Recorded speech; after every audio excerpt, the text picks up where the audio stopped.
Okay, so next topic that I want to discuss is series. So what is a series? Well, we've already looked at sequences. We looked at arithmetic and geometric. So in this video I just want to focus on arithmetic series.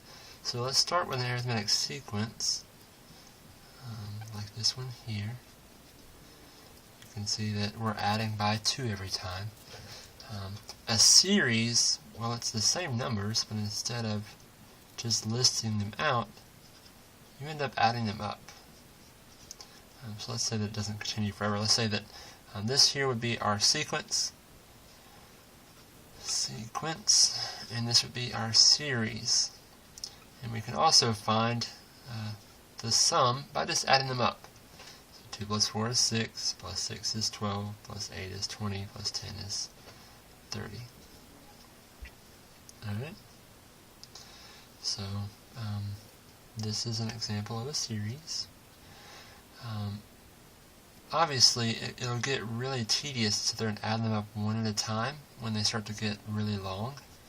So, for example, one of the ones we looked at in class is the sequence that goes from 1 to 2 to 3, so on and so forth, up to 100. So what if we had this series? Well, 1 plus 2 plus 3 plus 4 plus 5 plus 96 plus 97 plus 98. What if we added up all these numbers? What would that total up to? So after you think about it for a while, you don't want to sit there and go, well, 1 plus 2 is 3, plus 3 is 6, plus 4 is 10, plus 5 is 15, and add up all those numbers. There's just too many there to do. So a nice shortcut you can do is, well, if you take the same set of numbers and add it going down the opposite direction, plus 4, plus 3, plus 2, plus 1, notice that all of these numbers will add up to 101.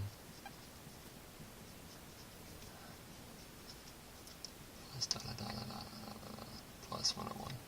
So we end up having 100 101s. So if I multiply there, I should come up with the total of these 2 rows. But notice that I didn't want the total of both of them, I just wanted half of that. So we take half of that, and I should do 50 times 101. We get the correct total, which is 5,050. So this little shortcut here is really, really nifty. It'll work for any sequence that you have, or any series. So for example, let's say we had an arithmetic series that went 3, 7, 11, 15, 19, 23. And I want to find the total there. Well, all you got to do is take the number of terms you have. We have 6. Cut that in half and multiply it by the first term plus the last term. So here 6 divided by 2 is 3 times 26. That should come out to be 78. So if you add these numbers together, you should get 78. And this will work for any arithmetic series that you have. So if we're adding instead of just listing, the total should come out to be 78. Alright, so you may see this written a couple different ways. The formula for the sum of the first n numbers is found by taking the number of numbers you have divided by 2 times the first number plus the nth number. Alright, so know this formula. This only works for an arithmetic. It doesn't. This formula doesn't work for a geometry. There is another formula that will. We'll talk about that in another video.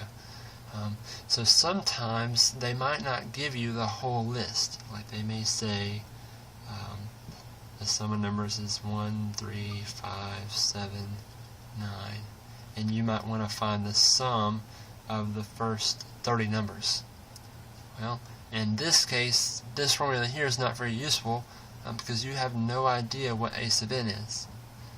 Unless you think back to, oh, it's just an arithmetic series here that I'm looking at.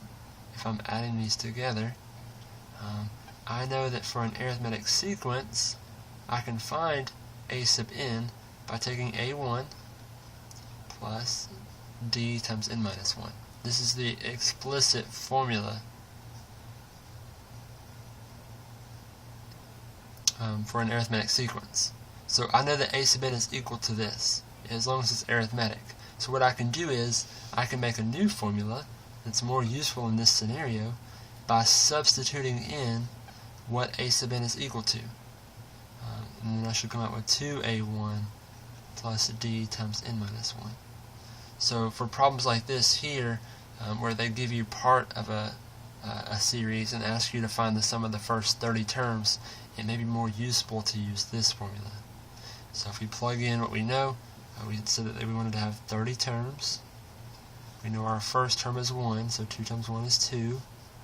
Our common difference here, if we're looking real quickly, we can see that you're adding 2 every time. And we said we wanted 30 terms.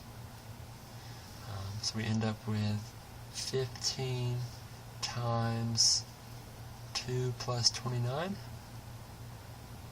29 times 2, pardon me. So that's 15 times 60, which I believe would be 900. So if I add up the first 30 terms of this sequence, I think I should get 900, assuming that I can multiply correctly. I think 6 times 15 is 90. So, yeah. So there are two formulas for you to know.